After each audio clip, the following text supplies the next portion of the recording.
বেঈমান, আমি আগেই জানতাম তুই একটা ধোঁকাবাজ। মানুষ এত নোংরা হতে পারে? ছি ছি ছি ছি। আপনারা কাকে কি বলছেন?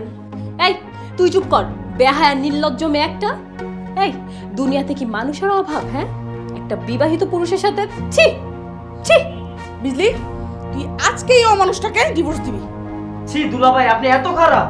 এই লুচ্চা, কথা বলিস না কেন?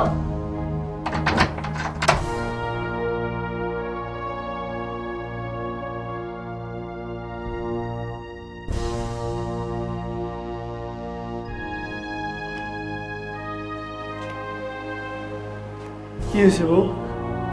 এনারা কারা? ওনারাও আমার মতো সন্দেহ রোগে আক্রান্ত।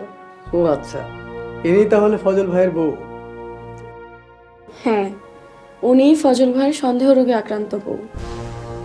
কি বলছেন আপনি? ভাবি, এই হচ্ছে আমার স্বামী রাশেদ। গতকাল আমাদের বিবাহ বার্ষিকী ছিল। আমি তো কাজের চাপে ভুলেই গিয়েছিলাম। এখানে আপনি আর আমি থাকলে কি করতাম? ঝগড়া মারামারি করতাম, তাই না? অথচ আমার স্বামী সামান্য অভিমানটুকুও করেনি। আজ ফজল ভাই সহ অফিস ছুটি নিয়ে একটা গিফট কিনে রাশেদকে সারপ্রাইজ দিতে এলাম। এগুলো আমাকে কেন শোনাচ্ছে? কারণ আমিও আপনার মতো আমার ভালো স্বামীটাকে সন্দেহ করতাম। চমক, কাকে কি বলছেন? কোনো লাভ নেই। আমি সবসময় রাশেদকে কল করে বিরক্ত করতাম, আর ও একটু কল রিসিভ করতে দেরি করলেই ভাবতাম ও অন্য কোনো নারীর সাথে নষ্টামি করছে। থামো বউ। না, আজ আমি বলবো। আমার ভয়ে তুমি যে কোনো পরিস্থিতিতেই ফোন রিসিভ করতে। থাক, হয়েছে। আপনারা দাঁড়িয়ে কেন? আপনারা বসুন না। জানেন ভাবি, রাশেদ একদিন বাইক চালাচ্ছিল আর আমার সাথে ফোনে কথা বলছিল। ওই টাইমে আমি ঝগড়া শুরু করে দিই, আর রাশেদ আমার সাথে ঝগড়া করতে করতে বাইক অ্যাক্সিডেন্ট করে। আপনি সত্যিই বলেছেন, আমি আমার স্বামীকে সন্দেহ করতাম, তাই ভয় দেখিয়ে ওকে কন্ট্রোল করতে চেয়েছিলাম। জানেন ভাবি, 6 মাস ধরে রাশেদ অ্যাক্সিডেন্ট করে বাসায় পড়ে আছে। আমি চাকরি করে সংসার চালাচ্ছি। এখন বুঝতেছি, মানুষ বাইরে কাজের জন্য গেলে নানান রকমের ঝামেলায় থাকে। একটা মানুষ তো ব্যস্ত থাকতেই পারে, আর তার ব্যস্ততা তো আমাদের সংসারের জন্য, তাই না ভাবি? একটা মানুষ কাজে ব্যস্ত থাকলে আমরা যদি সেটাকে নষ্টামি মনে করি, তাহলে সেই মানুষটা কোথায় যাবে ভাবি? বাবা, আমার মেয়েটাকে ক্ষমা করে দাও বাবা। দুলাভাই, আপনি আমাকে যত ইচ্ছা মারেন, আমার মাথায় যেন এমন সন্দেহ আর কোনোদিনও না আসে। ফজল, বাসায় চলো প্লিজ। তুমি আমাকে যে শাস্তি দেবে আমি মাথা পেতে নিব, কিন্তু এখন বাসায় চলো প্লিজ। ভাই, ভাবিকে ক্ষমা করে দেন প্লিজ। ভাই, ভুল তো মানুষই করে, ক্ষমা করে দিন।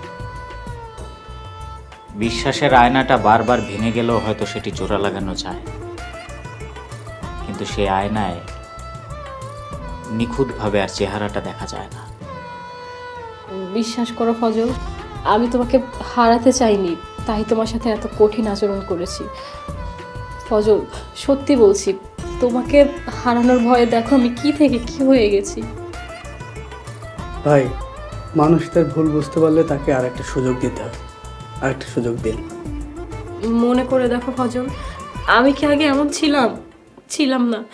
আসলে চারপাশে এত এত সংসার ভাঙে, তা দেখে ভয় আমি এরকম হয়ে গেছি। ফজল, ফজল ভাই, প্লিজ ভাবিকে মাফ করে দেন।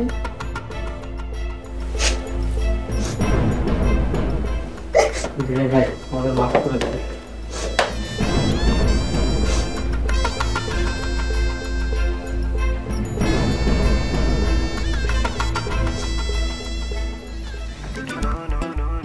কিরে শালা, বল আর কখনো আমার সাথে গোয়েন্দাগিরি করবি? বল। না না দুলাভাই, এই যে কানে ধরছি, আর কোনোদিনও এগুলো করবো না। মনে থাকবে? হ্যাঁ দুলাভাই।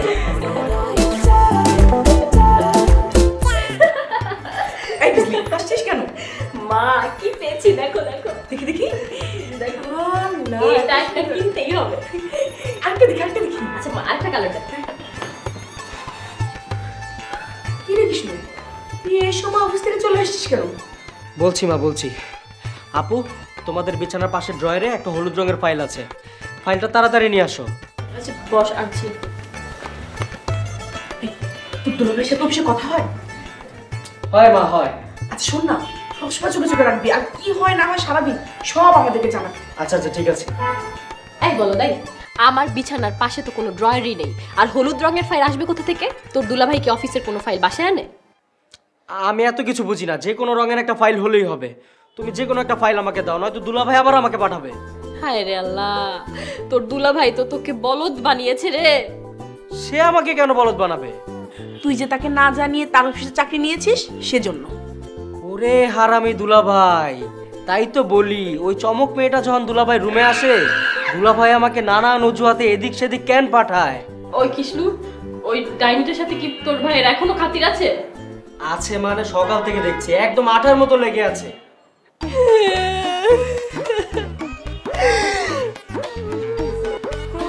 গেছে। কি গেছে মা? তোর জামাই কোথায় গেছে? তোর হাত ছাড়া হয়ে গেছে। আল্লাহ গো, আমার তো সব শেষ হয়ে গেছে মা, আমার তো সব শেষ মা, আমার তো সব শেষ হয়ে গেল মা, আমার কি হবে? আচ্ছা তাহলে আমি এখন কি করব? তুই আর এখন কি করবি রে বাবা? তোর বোনের তো সংসারটাই ভেঙে যাচ্ছে।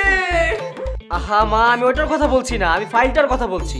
ফাইলটা না নিয়ে গেলে দুলাভাই তো আবার আমাকে পাঠাবে। ওরে আমার ভোলা দুধের ভাইটা রে, তোর দুলাভাই তো তোকে বোকা বানিয়ে বাসায় পাঠাইছে যাতে ওই ডাইনিটার সাথে প্রেম করতে পারে। ফাইল টাইল সব একটা অজুহাত রে। ওরে আমার কৃষ্ণু ভাইরা, আমার তো সর্বনাশ হয়ে গেল রে কৃষ্ণু। ও মা, আমার কি হলো মা? আমার তো কপালটা পুড়ে গেল মা। ওই ডাইনি তো আমার সংসার ভেঙে দিল মা। কাঁদিস না মা, কাঁদিস না, কাঁদিস না। ওই হারামজাদা আজকে বাড়িতে আসুক। আল্লাহ, তুমি এত বড় শাস্তি আমার কেন দিলা? আল্লাহ, আমার তুমি এত বড় বিপদ দিল। আল্লাহ, তো কাঁদতে পারছি না আমি। আমার চোখের পানি তো শুকিয়ে গেল মা।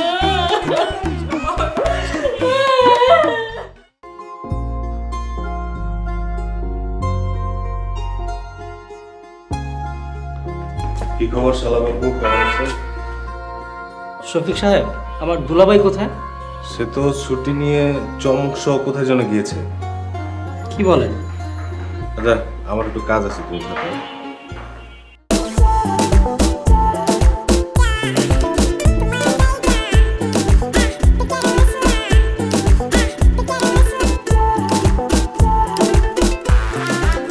হ্যালো আপু।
নগদ পেমেন্টে 500 টাকা পর্যন্ত ক্যাশব্যাক আর লেনদেনে প্রতিদিন ডিপ ফ্রিজ এবং ঘন্টায় ঘন্টায় এসি টিভি সহ দারুণ সব গিফট।